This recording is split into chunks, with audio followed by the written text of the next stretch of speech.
going to continue my talk on consciousness and the Maha-Nidana Sutta that I had begun previously. The first part was actually the great delineation on craving from the same sutta discourse. And now I'm going to go into more detail on the second part of consciousness.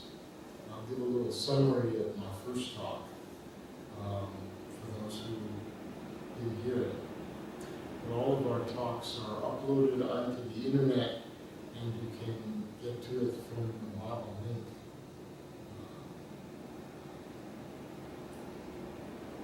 So our theme is self-dedication to Dharma practice and service. So my practice is, during this time, is to study more deeply the Maha-Nidana Sutta. Maha means great, and Nidana means link. So it has to do with the 12 links of dependent origination, which was one of the very important teachings that the Buddha gave. In this particular teaching on dependent origination, 2 sections were expanded. One on craving, it's talking about the 10 different steps that the mind goes through in craving. And then discussing consciousness. So in my first talk on consciousness, I went over the several sections of the Great Link discourse pertaining to consciousness, specifically how consciousness is connected to our 6 senses, how we have an eye consciousness, that the eye is able to perceive forms, and this is connected from our eye organ through the retinal nerve, onto the retina, and then onto the optic nerve through a number of sequences until we get a mental representation in the back of the head during the occipital lobe. This is a brain corollary to the mind of how the senses work. So we have this eye, but of course we also have the forms that the eye sees, and then we have this link to how it is apprehended by our mind.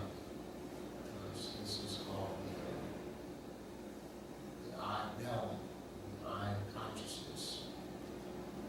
So in 6, the eye, ear, nose, tongue, body, and mind, the mind has the ability to cognize itself in this particular human form, or 2-legged form. We can cognize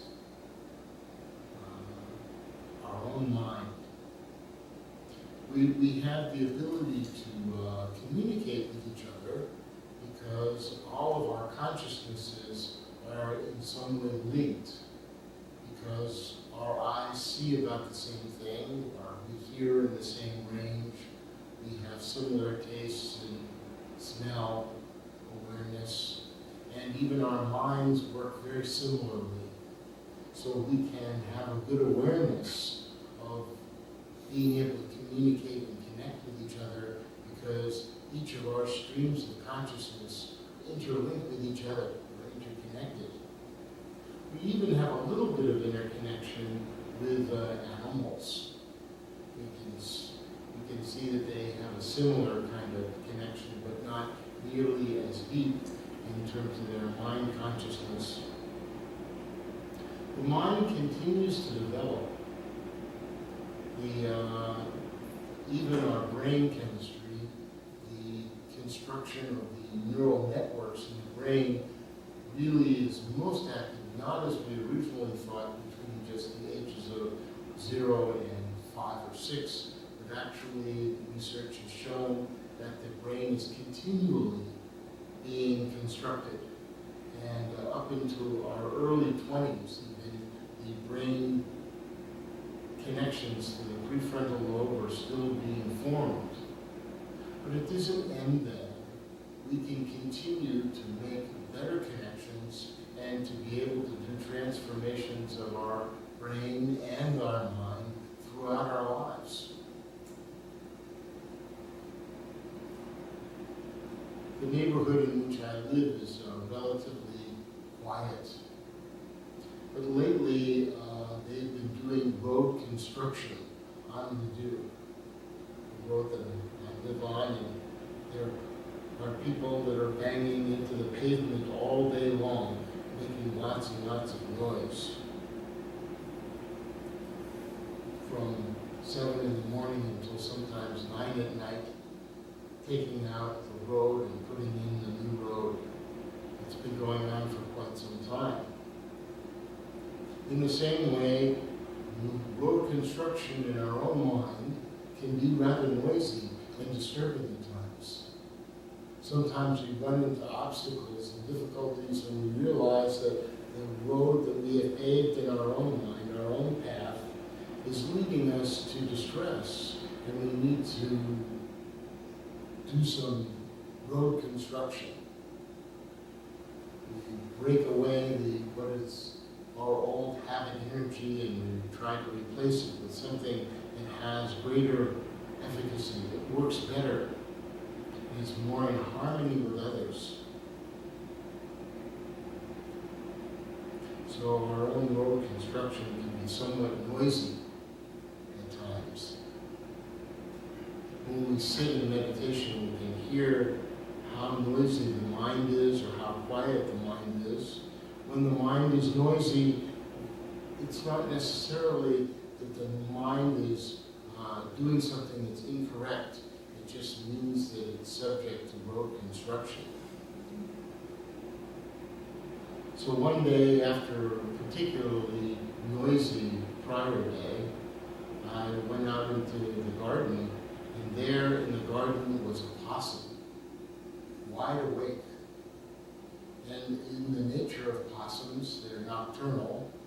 They sleep during the day and they're active at night. This particular possum was still awake at 10 o'clock in the morning. And he kind of froze, as possums do, and pretending that I wouldn't see him, but of course my consciousness able to see him. So I went over to the possum and I said, "What are you doing still awake? You're supposed to be sleeping." And he said, "Who can sleep with all this noise going on?"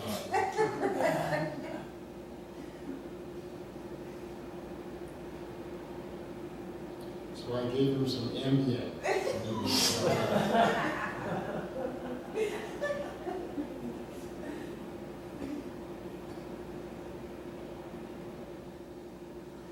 When we're awake, we look at things and we're not aware of how strongly the mind imputes our own subjective likes and dislikes onto our experience.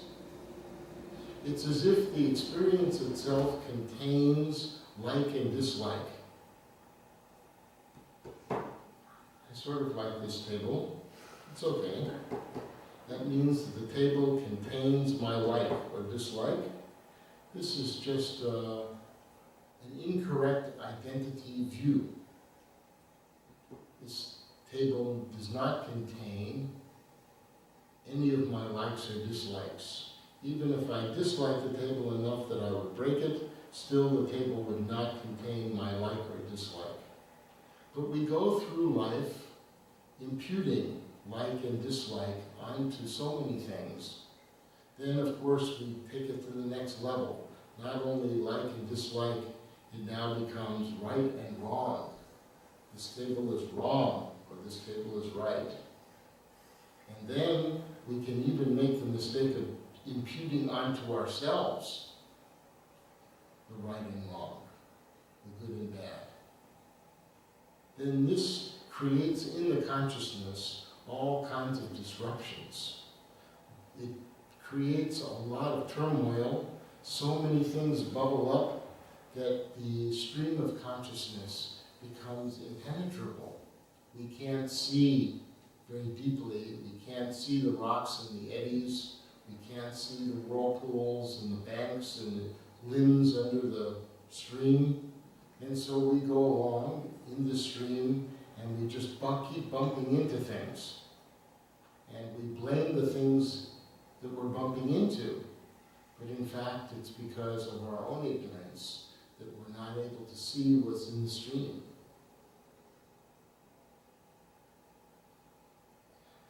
In my prior talk, I talked about how consciousness was also connected to the 5 aggregates, the 5 skandhas, and how the 5 skandhas of form, feeling, perception, conception, mental formations, and consciousness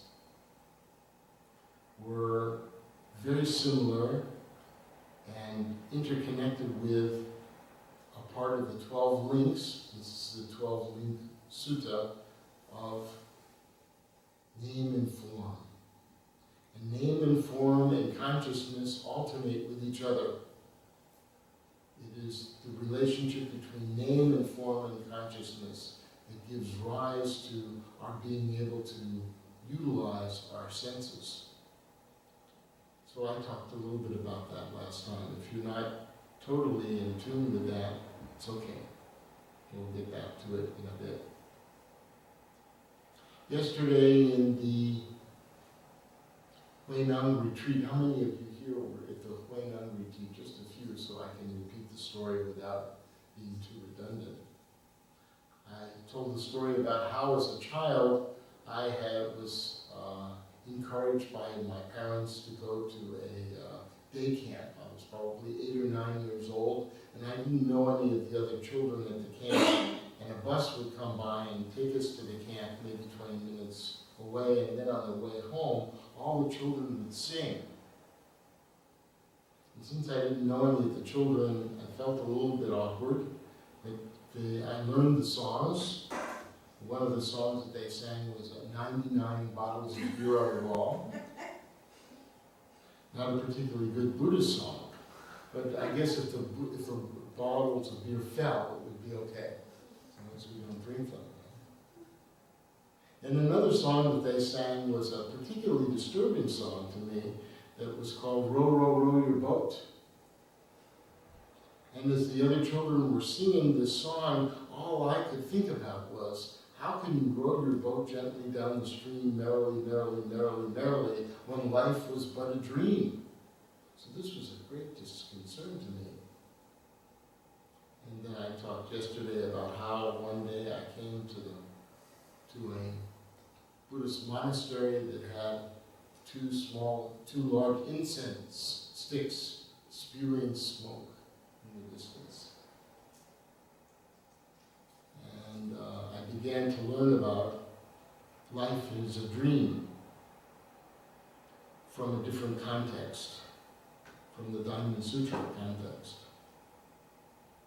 So this understanding of consciousness as a stream, this consciousness is the link actually between one moment and the next. So this is why in mindfulness it is very important not just to be in the moment, but also to remember, specifically remembering our purpose, which is called anusati in Pali. Sati meaning mindfulness, anusati meaning recollection. So we need to remember our purpose. We need to know what we're doing. And the thing about our consciousness is that from one moment to the next, we're reassured to know that there's some kind of continuity. And this continuity of moments from one to the next, from one day to the next, from one month to the next, 1 year to the next, even though our body, our physical part changes, this continuity is what we call consciousness. And this consciousness is what we mistakenly call self. In a conventional way, it really is self. But in another way, labeling this as self can lead to some considerable distress and suffering. Because it is precisely because of our mindfulness that it evolves into deep concentration that then we can apprehend and even disentangle our consciousness from its strong identification with the self. It's not so much unlike splitting an atom. Only by splitting the atom can we see into its component parts, the proton, neutron in the nucleus, the electron field, and inside the proton, particles such as quarks, leptons, and hadrons.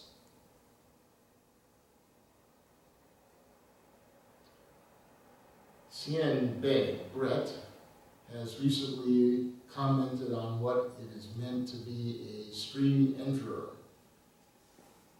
Entering the stream, on one hand, has to do with a person engaging in the practice of the Eightfold Path. And it's also in that practice that the person begins to eliminate the first three fetters of the identity view, doubt, and the wrong grasping of rules and observances. The idea particularly that by just practicing the rituals that somehow or other you're going to become enlightened. That by itself would be enough. But to be able to disentangle ourselves from this identity view, without doubt, this is a big step.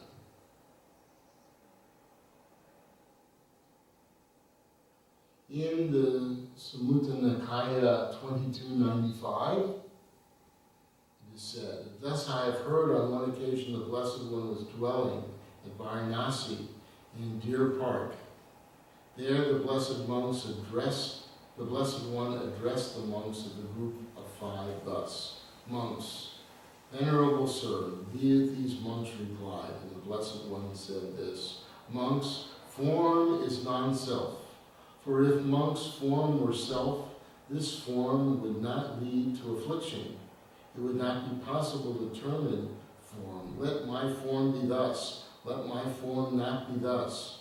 Because form is non-self. Form leads to affliction, and it is not possible to determine form. Let my form be thus. Let my form not be thus." So here the idea of self is that we can determine what we are doing. We have some kind of control, but we don't have much control over our form. The same of feeling is non-self. Perception is non-self. Volitional formations are non-self. Consciousness is non-self. For if monks' consciousness were self, this consciousness would not lead us to affliction, and it would be possible to determine consciousness. Let my consciousness be thus. Let my consciousness not be thus. But because consciousness is non-self, consciousness leads to affliction, and it is not possible to determine consciousness.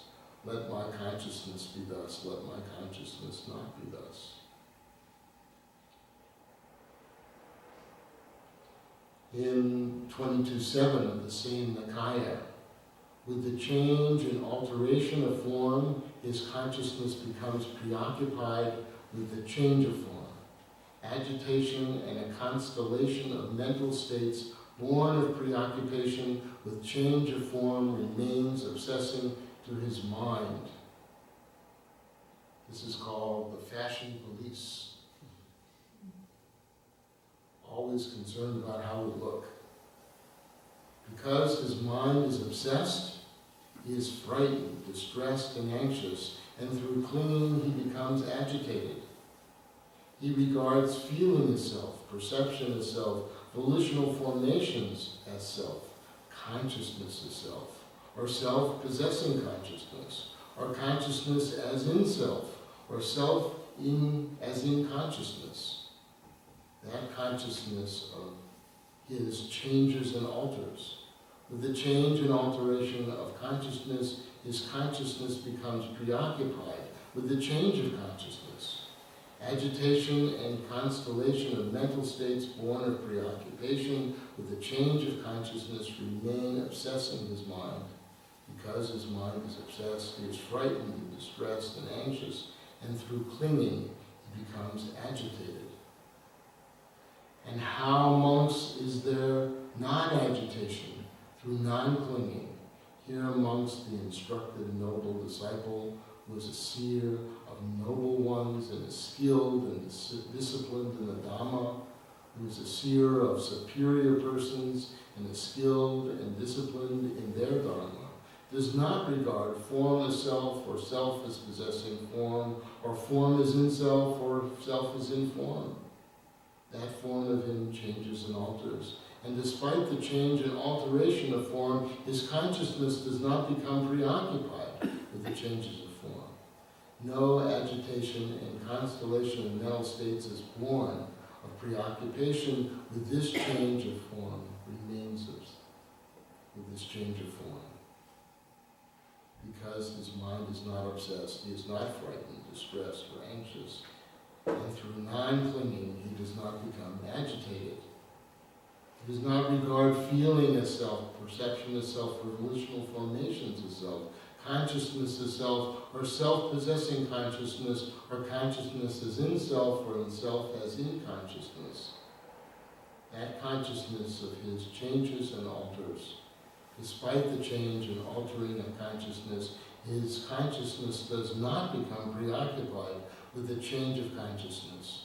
No agitation and constellation of mental states is born of preoccupation with the change of consciousness remaining in his mind.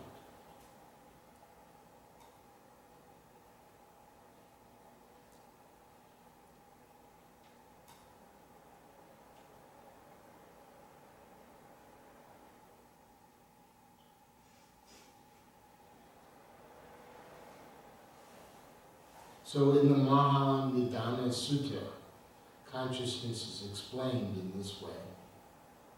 From form, name and form as requisite condition comes consciousness. Thus it has been said.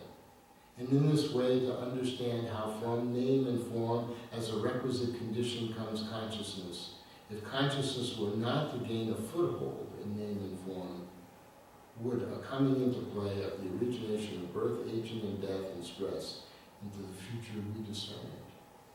So name and form, again, is our form, our physical body, and also containing then in name the way in which we connect with the world conceptually.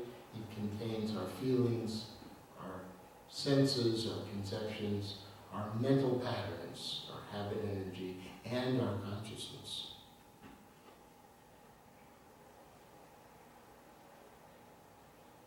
So the self as delineated, we think that perhaps the self possesses form and is finite. Myself is possessed of form and is finite. Or delineating a self possessed of form and infinite, one delineates myself is possessed of form and is infinite. Or delineating a form's formless, a self is formless and finite, one delineates that myself is formless and finite.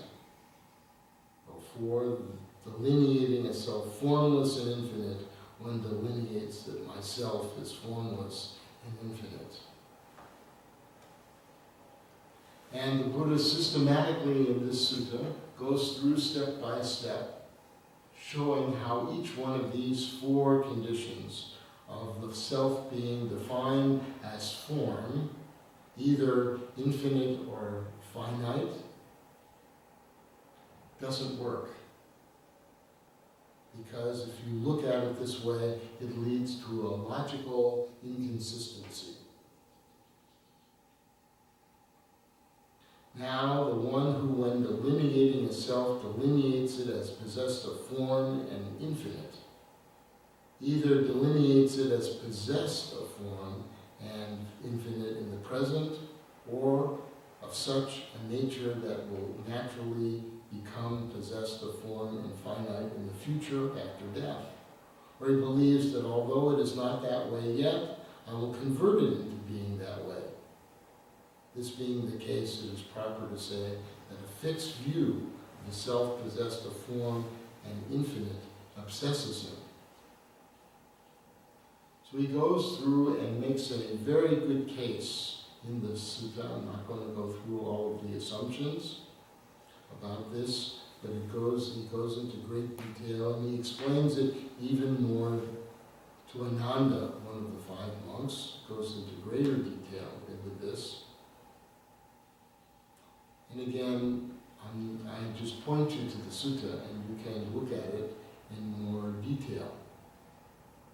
And he goes through a great deal of concern about feelings as inconstant, fabricated, dependent on conditions, and subject to passing away, dissolution, fading, and this cessation. So that our feelings can't be who our self is, because our feelings are always moving around, inconstant, and we make them up. Conditions happen, things occur, and then our feelings change based on those conditions.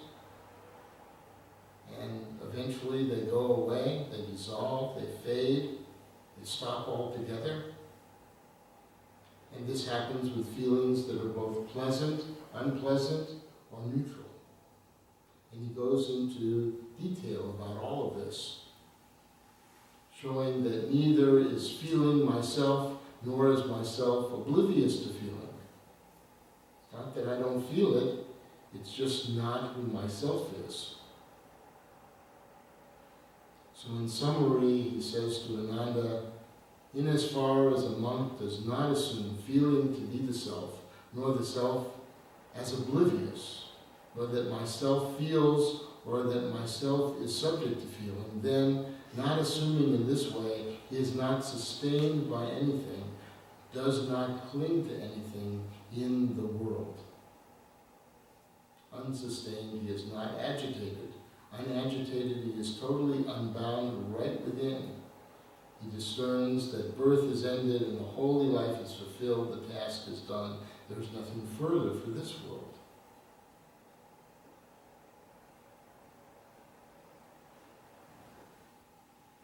We just came from the Huineng retreat, and there was something that Xianbei Sisi, we call him, said in his talk that was quite profound. He talked about Huineng's principle of Ning Xing Jian Jing, the clear mind fronting one's self-nature. When he was discussing the one verse from the chapter 10 of the Diamond Sutra, they should give rise to an intention with their minds not dwelling anywhere.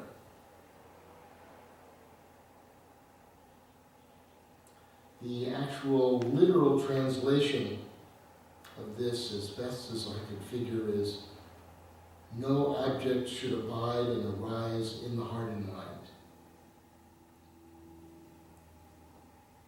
So today we'll read in the Diamond Sutra, in chapter 31 and 32, the last two, in our chanting book, you'll hear the Buddha say to Subhuti, if anyone says that the Buddha has spoken of a life view, a person view, a living being view, or a lifespan view, has that person understood my meaning?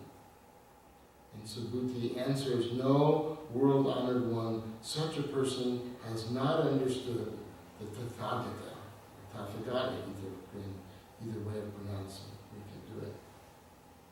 So the Tathagata is a name of title given to the Buddha as the one who sees clearly things without any imputing, without projecting personal aggregates onto experience, whether internal or external.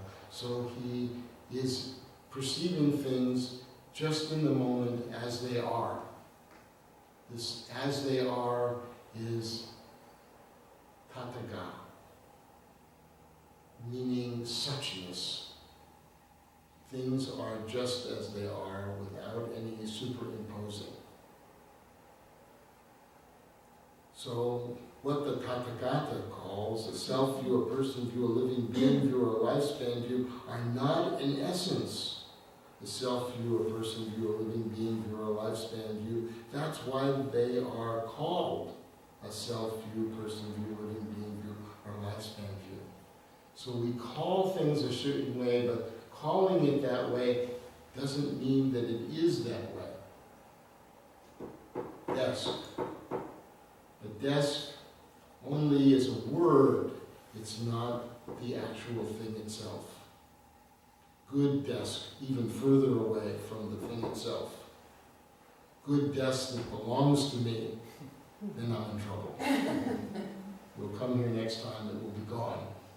It will be in Don Shushu's house. This will not be good for my relationship with the venerables or anyone else. This will just cause distress. So the stronger the identity view, the stronger the difficulty. So if I can look at objects and say, this object does not belong to me, there's really no me to which it can belong, really. And the object itself is not what it is that it appears in this way, because I'm always imputing onto it. All of this is, in a sense, my own dream that I've created. Such a good object. I like it. I want it. This is just a dream view. So, when we are able to see things in this way, we don't see the self as anything substantial. When we don't see it as substantial, we can go gently down the stream of consciousness merrily, regarding this stream as a dream. We know it as a dream. Then we can wake up. Now we have become aware of what the dream is and what is actually not the dream. This is known as turning about. Penetrating deeply, becoming fully awake, allows us to see the mundane world as a kind of dream, and the world of suchness and emptiness as another kind of reality. It flips our normal, what we call our normal way of looking at things. Remember, our normal way of looking at things lead to all kinds of disturbances. Look at the world. The normal way of looking at things. So many people fighting with each other. This creates just a lot of distress.